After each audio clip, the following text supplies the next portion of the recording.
রাস্তায় বসে শুনছে, শুনুন আপনিও জানেন যে সময় রাস্তায় হচ্ছে অর্জন করতে হবে তো নাকি? আর কি বলে 7 তারিখের পরে দেখবো, তখন আমি দেখবো। আমি দেখেছি, আমি স্ক্রিনশট নিয়ে ভিডিওটা ডাউনলোড করে রাখতে বলেছি।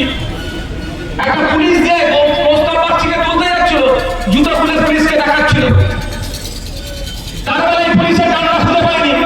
কালকে যদি আমি 7 দিন পরে যদি এই সুজাপুরে এসে রাস্তা অবরোধ করে পুলিশ তুলতে আসে, জবাবটা তখন আমি দেবো, কিন্তু ভালো করে আমরা জুতো দেখাবো না। ওই অনৈতিক কাজ আমরা করতে পারবো না।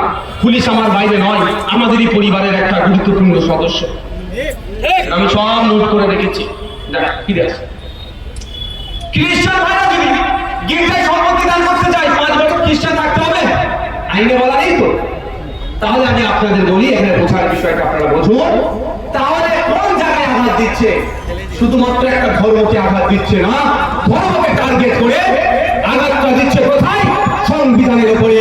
সংবিধানের 15 নম্বর আর্টিকেলে বলা হচ্ছে ইকুয়ালিটির কথা বলা হচ্ছে। 16 নম্বর আর্টিকেলে জাত, ধর্ম, বর্ণ, লিঙ্গ, জন্মস্থানকে সামনে রেখে কোনো বৈষম্য করা যাবে না, এটা সংবিধানে লিপিবদ্ধ আছে।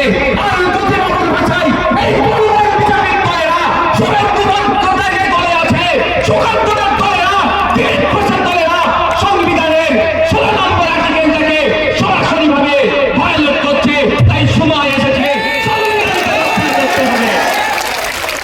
সংবিধানের 16 নম্বর ধারাকে সম্পূর্ণরূপে ধ্বংস করে দিয়ে এই আইন নিয়ে আসছে। এই জন্য তো আমরা বিরোধিতা করছি।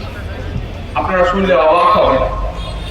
আমি এইটা একটা বলে অন্য বিষয়ে আসবো। কটা বাজে?